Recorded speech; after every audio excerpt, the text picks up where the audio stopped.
The great assembly hall of the Galactic Council buzzed with worried voices. Representatives from dozens of worlds sat in their floating chairs, all talking at once. Their translator devices worked overtime as fear filled the room like smoke. Admiral Veltara of the Altarian Navy stood at the center display. Her blue skin was pale with worry. The holographic image above her head showed a terrible sight. 12 massive warships surrounded a small mining colony called Zerion Prime. The ships were dark and menacing, covered in weapons that glowed red in the starlight. "The Kethmoran Empire has begun their attack," Veltara said. Her voice was steady, but everyone could hear the anger underneath. 50,000 civilians are trapped on that colony. Men, women, and children from 12 different species. They have no weapons to defend themselves. The colony looked so small compared to the enemy fleet. Zerion Prime was just a rock in space where people dug for rare metals. The miners worked hard and lived simple lives. They never hurt anyone. Now they were about to die. Counselor Thexaran from the crystalline worlds raised one of his 4 arms. "What about the colony's defenses?" he asked. "Destroyed in the first wave," Veltara replied. The hologram showed the wreckage of orbital defense platforms floating in space like broken toys. The Kethmorans used their new plasma cannons. Nothing survived. The Kethmoran Empire was known throughout the galaxy for being cruel. They took what they wanted and killed anyone who stood in their way. Their soldiers were taught that mercy was weakness. Their ships were built only for war and destruction. Ambassador Zilith from the Federation of Peaceful Worlds stood up. She was tall and thin, with silver hair that moved like water. "We must help them," she said. "We cannot let innocent people die while we sit here talking." Many representatives nodded and made sounds of agreement. But Counselor Grevtos from the Military Alliance shook his massive head.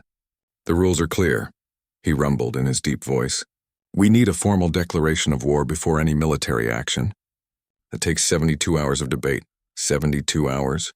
Zilith's voice rose high with shock. "Those people will be dead in 6 hours." Veltara watched the tactical display with growing horror. The Kethmoran ships had moved closer to the colony. Their weapons were charging up for orbital bombardment. Soon they would rain fire down on the helpless civilians below. "There must be something we can do," said Representative Colwyn from the Traitor Coalition.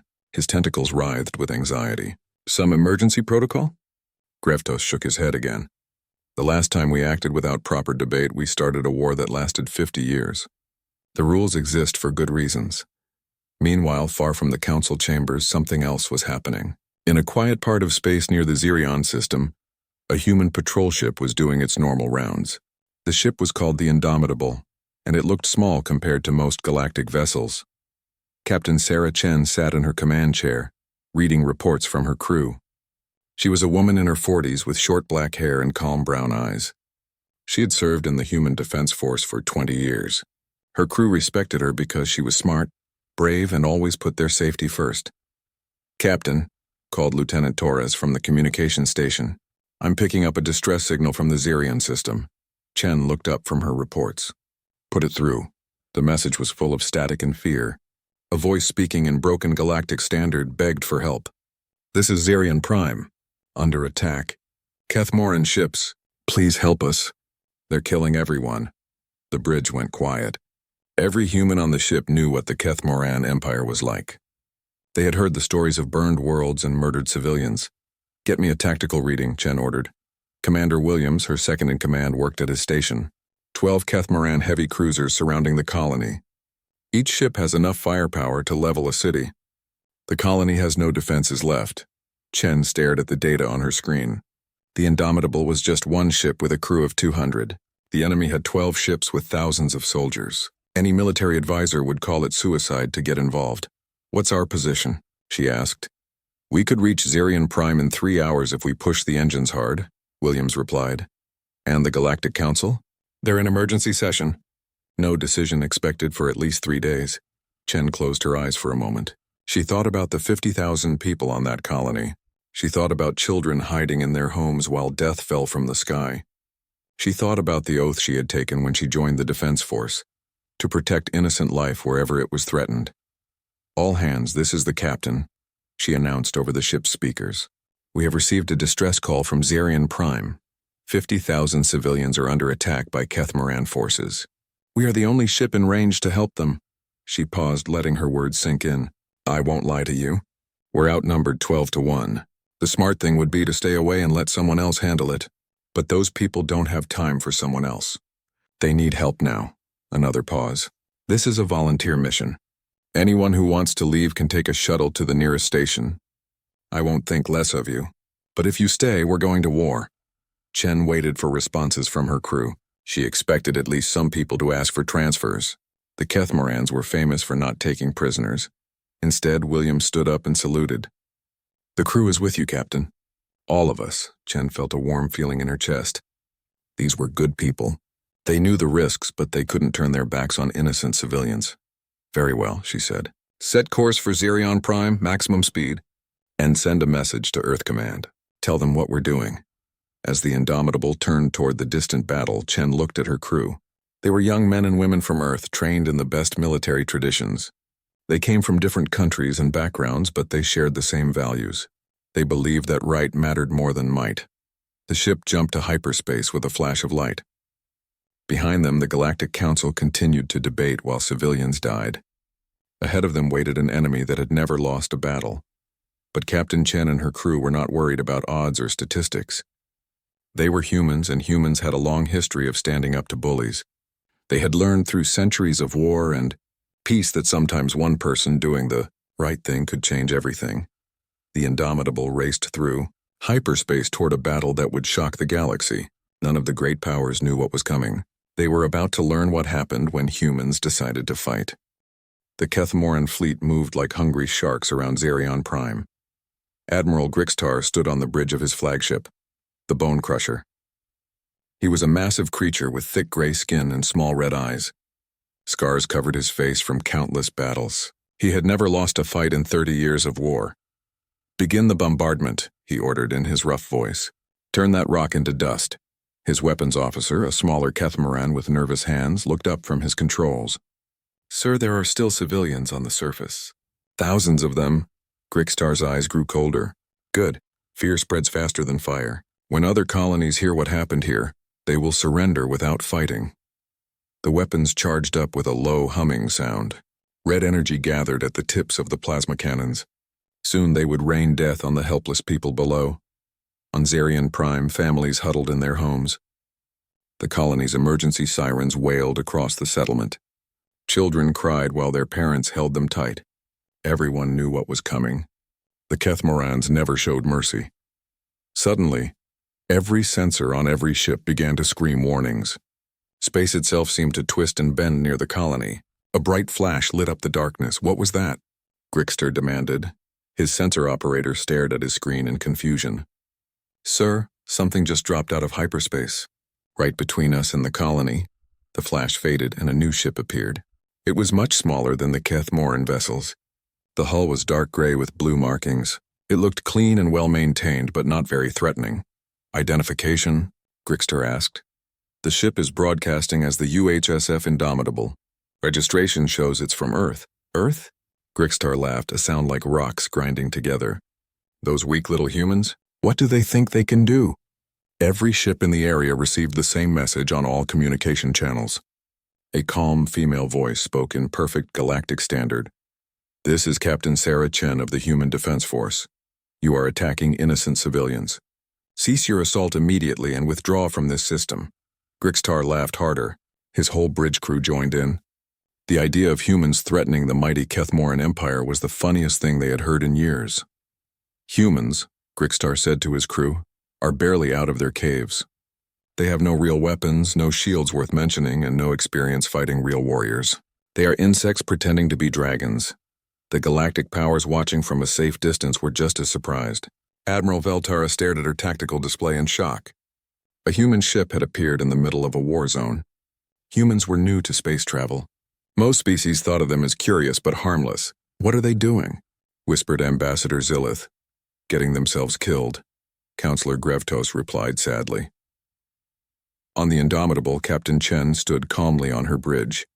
Her crew worked at their stations with steady hands. They all knew they were facing impossible odds, but none of them showed fear. They're not responding to our warning, reported Lieutenant Torres. I didn't think they would, Chen replied. These are Kethmorans. They only understand force. Commander Williams checked his tactical display. 12 heavy cruisers, Captain. Each one is 3 times our size. Total crew count over 15,000. We have 200 people. Chen nodded. David versus Goliath. I like those odds, Williams smiled despite the danger. He had served with Chen for 5 years. She never backed down from a fight when innocent lives were at stake. All stations report ready. Captain, announced the tactical officer. Lieutenant Park. She was young but had trained on the best simulators Earth could build. Very well, Chen said. Open a channel to the enemy fleet. The main screen showed Admiral Grixtar's ugly face. His red eyes gleamed with amusement. Little human, he rumbled. You have made a mistake coming here. Leave now and I will let you run home to your tiny world. Chen's expression didn't change.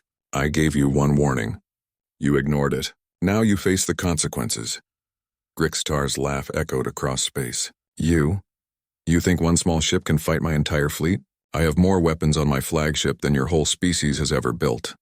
We'll see, Chen said simply, and cut the communication. The Kethmaran admiral turned to his weapons officer. Destroy that annoying little ship. Use minimum power. I want to take some prisoners to question later. The first Kethmaran cruiser fired a plasma bolt at the Indomitable. It was just a warning shot, meant to scare the humans into running away. The red energy beam crossed space in seconds, but something impossible happened. The human ship didn't explode. Instead, shimmering blue shields appeared around it. The plasma bolt hit the shields and scattered like rain on a window. Grixtar's jaw dropped open. Those shields were stronger than anything he had seen. His weapons officer was just as shocked. Sir, their defensive systems are reading off the charts. That should have damaged them at least. Full power, Grixtar roared. All ships concentrate fire on that human vessel. 12 massive warships turned their weapons on the small human ship. Plasma cannons, missile launchers, and energy beams all fired at once. The space around the Indomitable lit up like a deadly fireworks show. The watching galactic fleets expected to see the human ship disappear in a cloud of debris. Instead, something amazing happened. The Indomitable moved like a dancer through the storm of weapons fire. It twisted and turned with impossible grace. Most shots missed completely. The few that connected were absorbed by those mysterious blue shields. Impossible, breathed Admiral Veltara. No ship that small should be able to move like that. On the Indomitable's bridge, Chen watched the tactical display with calm eyes. Evasive maneuvers are working well, Helm. Keep us moving. The pilot, a young man named Patel, gripped his controls with steady hands. Yes, ma'am. Their targeting systems can't keep up with our maneuverability. Shields holding at 98%, reported the engineer, Chief Ramirez. Their weapons aren't as strong as they look. Chen allowed herself a small smile. The Kethmarans were about to learn something about human engineering. Earth scientists had spent decades studying galactic technology.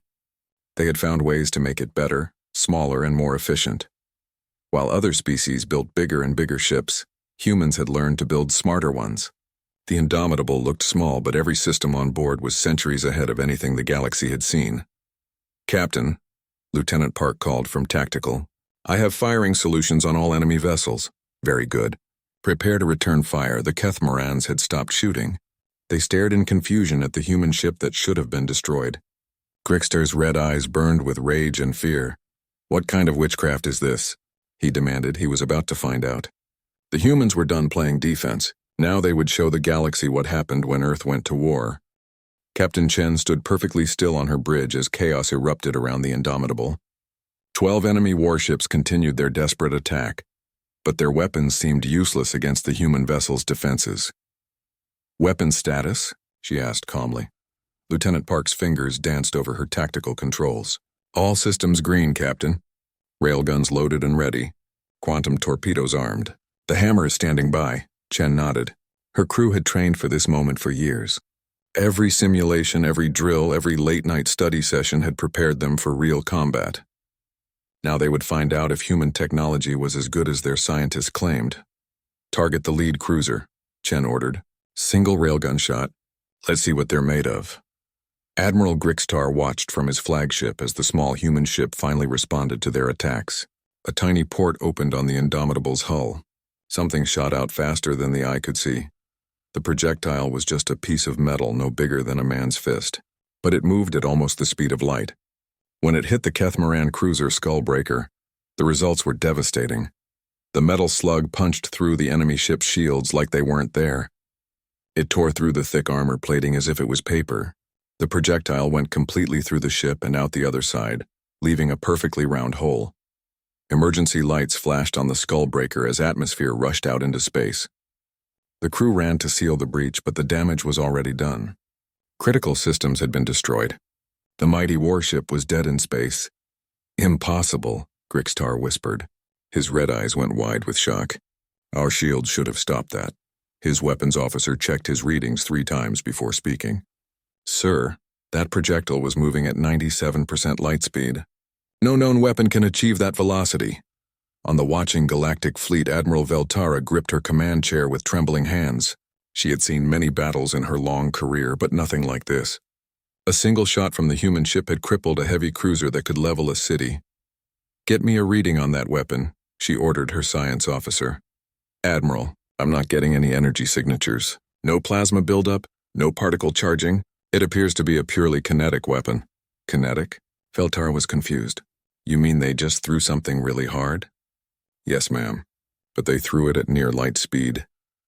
Ambassador Zillith watched the display with wonder and fear. How is that possible? The energy requirements alone should be enormous. Back on the Indomitable, Chen watched the enemy fleet's reaction with professional interest. The Kethmarans had stopped firing and were backing away from her ship. Their formation was breaking apart as panic spread through their ranks. 1 down, 11 to go, Commander Williams reported. The enemy is regrouping. They're trying to surround us, Lieutenant Park added. Classic pack hunting formation, Chen almost smiled. The Kethmarans were thinking like predators, but they were wrong about who was the hunter here. Let them come.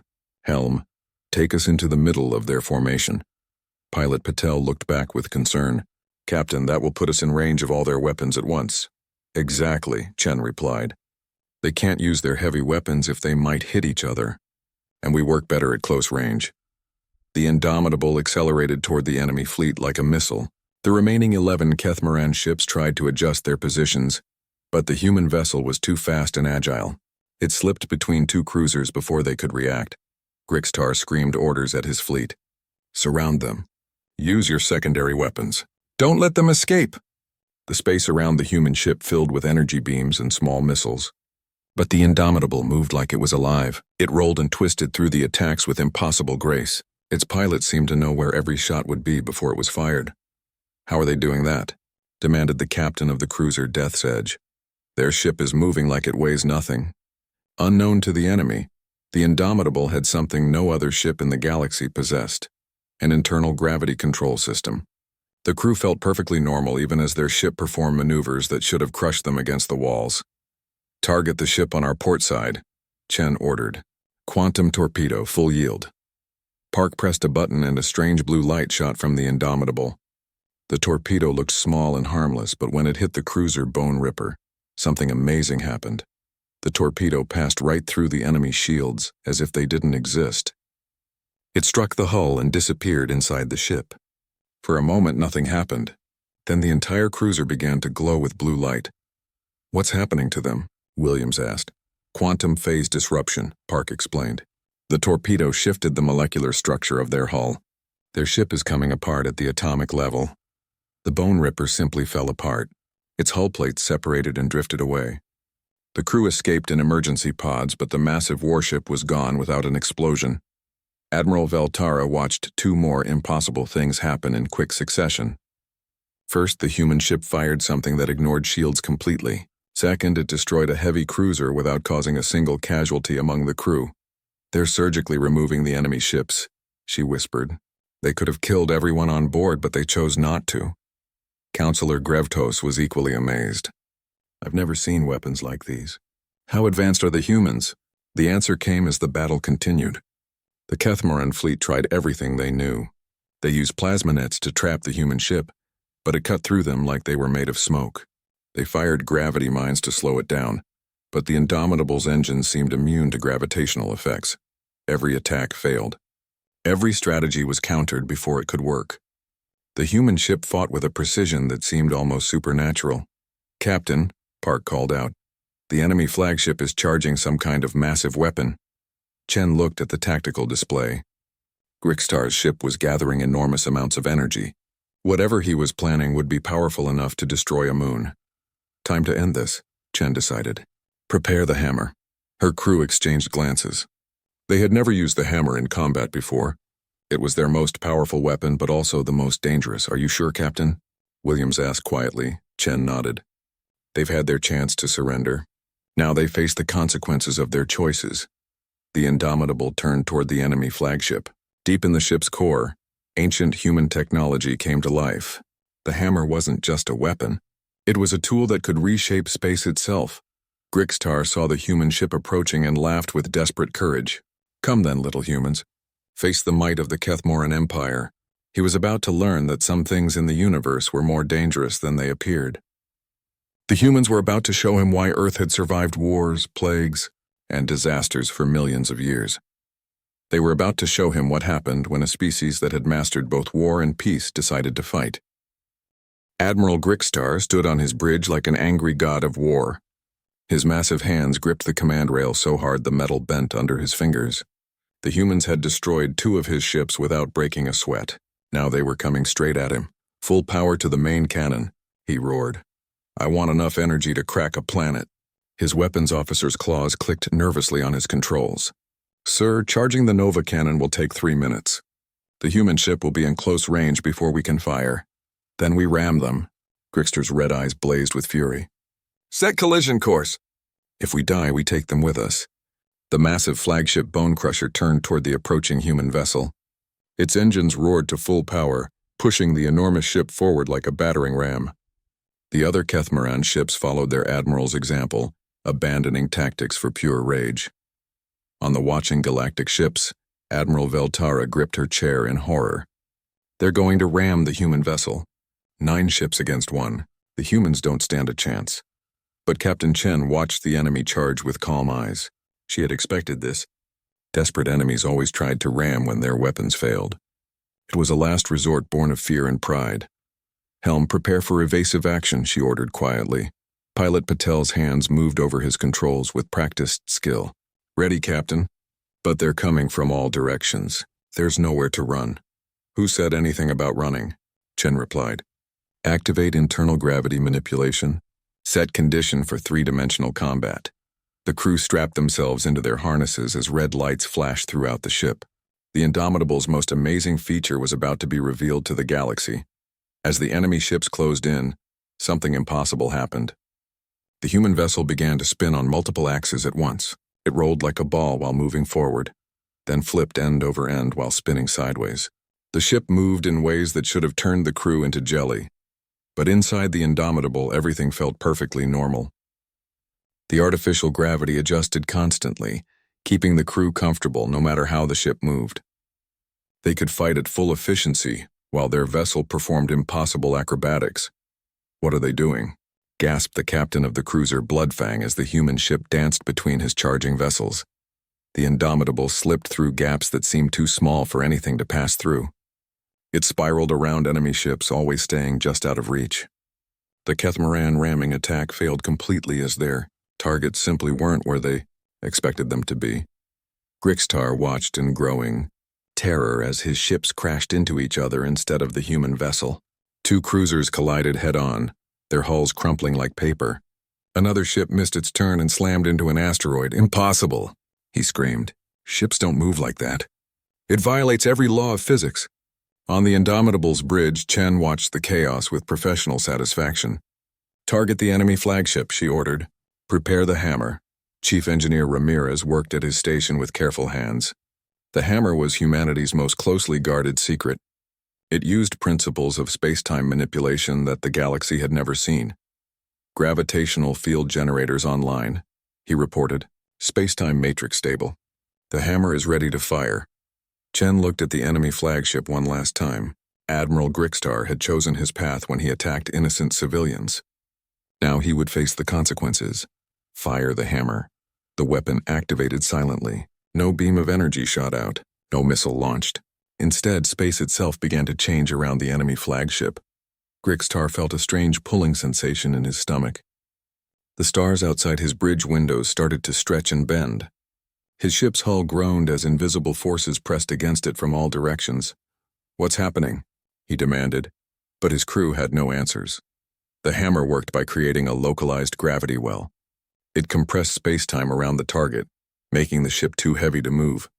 The Bone Crusher's engines strained against the artificial gravity, but they couldn't break free. "Sir, we're caught in some kind of gravitational field," reported the science officer. "Our engines are at maximum power, but we're not moving." Grixtar stared at the human ship in disbelief. They had trapped his flagship using the fundamental forces of the universe itself. It was technology beyond his wildest imagination. "Surrender now," came Captain Chen's voice over the communication system. "Your ship is disabled. Your fleet is defeated. There's no point in more bloodshed."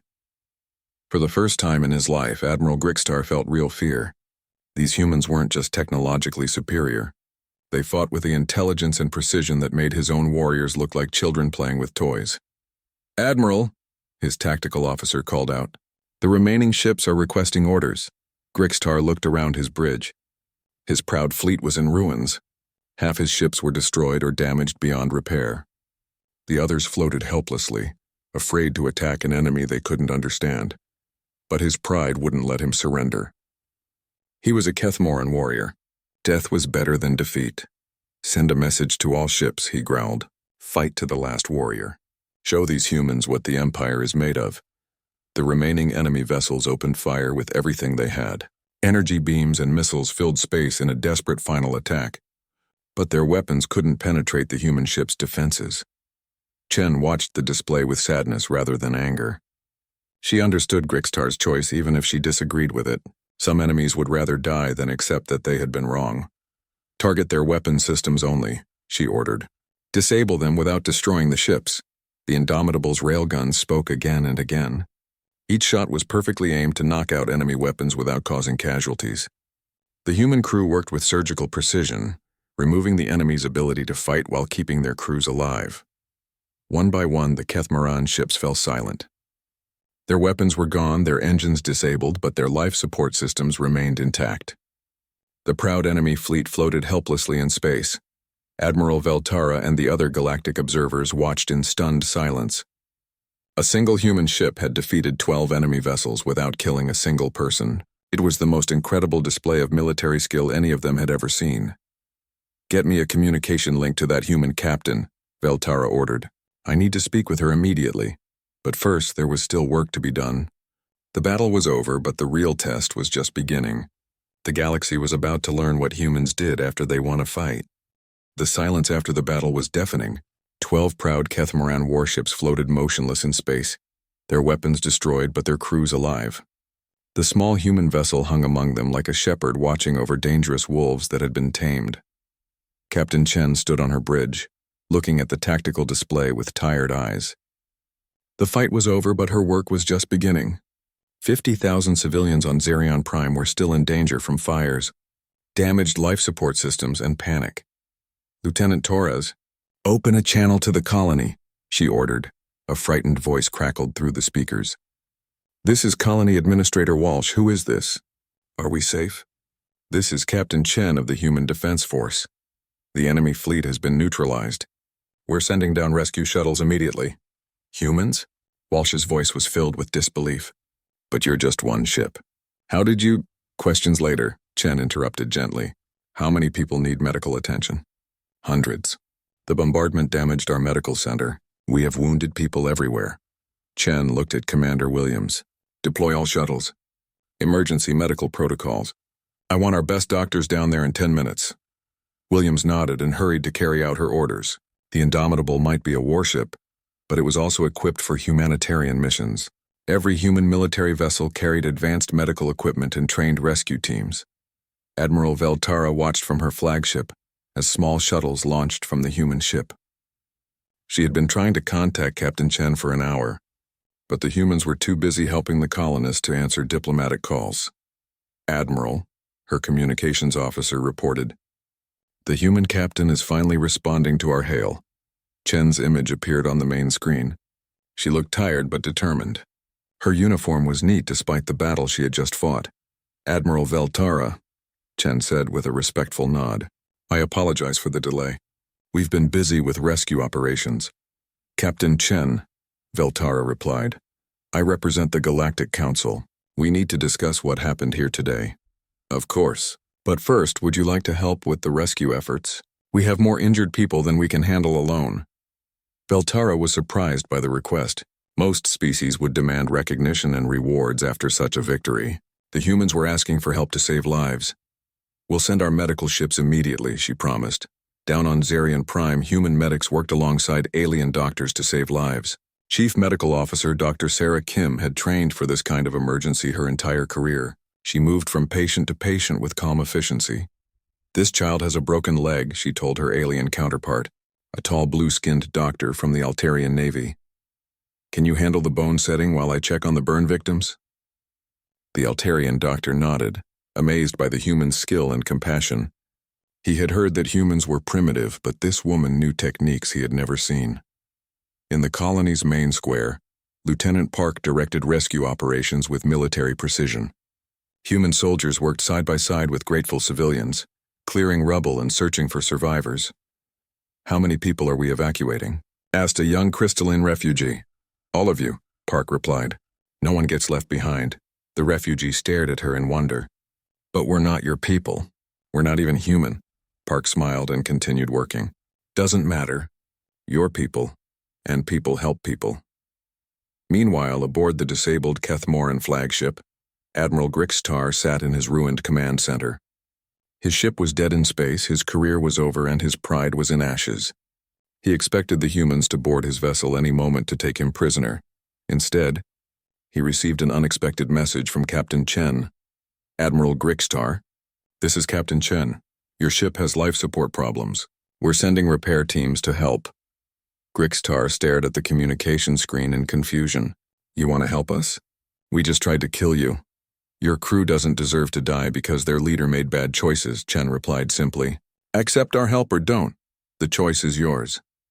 An hour later, human engineers worked alongside Kethmoran technicians to repair critical systems. The enemy warriors watched in amazement as their former targets risked their lives to save them. Chief, Engineer Ramirez crawled through damaged conduits beside a Kethmoran mechanic named Thok. The alien's thick fingers were perfect for the heavy work, while Ramirez's smaller hands could reach tight spaces. Why are you helping us? Thok asked as they worked together. Because it's the right thing to do, Ramirez replied. War is over. Now we fix things. Back on the Indomitable, Chen finally had time to meet with the galactic representatives.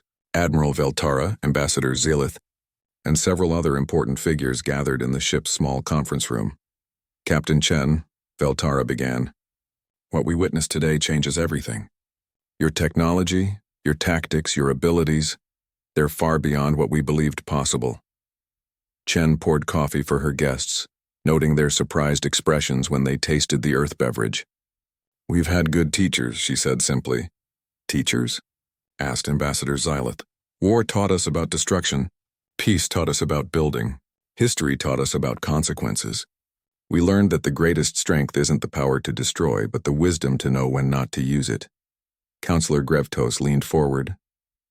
Your weapons are incredible. How long have you been developing such technology?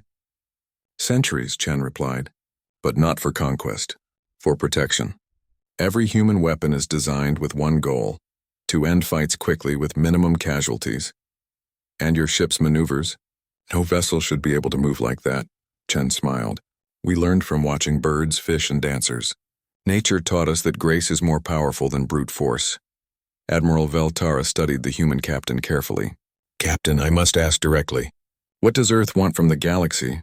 The same thing every parent wants for their children, Chen replied. A safe place to grow up. A chance to learn and explore. The freedom to make their own choices. And in return, we offer our friendship, our knowledge, and our protection to anyone who needs it. We've seen what happens when good people do nothing while evil spreads. The galactic representatives exchanged glances. This wasn't what they had expected from a military victory. Most species would demand territory, resources, or political power. The Galactic Council would like to offer Earth full membership, Veltara announced, along with a place on the Military Alliance command structure. Chen considered the offer carefully. I'll need to discuss this with my government. But I think they'll be interested with one condition. Name it. Earth's military will only be used for defense and humanitarian missions. We won't be part of any aggressive wars or territorial expansion. Veltara nodded. I think the Council will find that acceptable. After today, I believe most of our enemies will think twice before starting any wars at all. 3 days later, news of the battle had spread across the galaxy. The headline was the same on every world. Single human ship defeats entire Kethmaran fleet without casualties. But the real story wasn't about weapons or tactics. It was about what happened after the shooting stopped. Humans had shown the galaxy something new. The power of mercy combined with strength. The Kethmaran Empire, humbled by their defeat, agreed to peace talks for the first time in decades. The rescued colonists became ambassadors for human friendship throughout their homeworlds, and the galaxy began to understand that sometimes the most dangerous species was the one that chose not to be dangerous.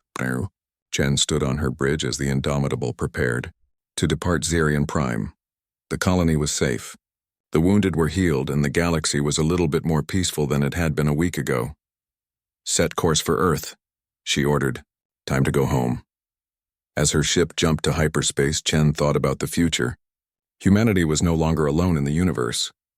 They had allies, responsibilities, and new challenges ahead. But they also had something more valuable than any weapon. The knowledge that when good people stood together, evil could never win. The galaxy had learned that humans were not to be underestimated.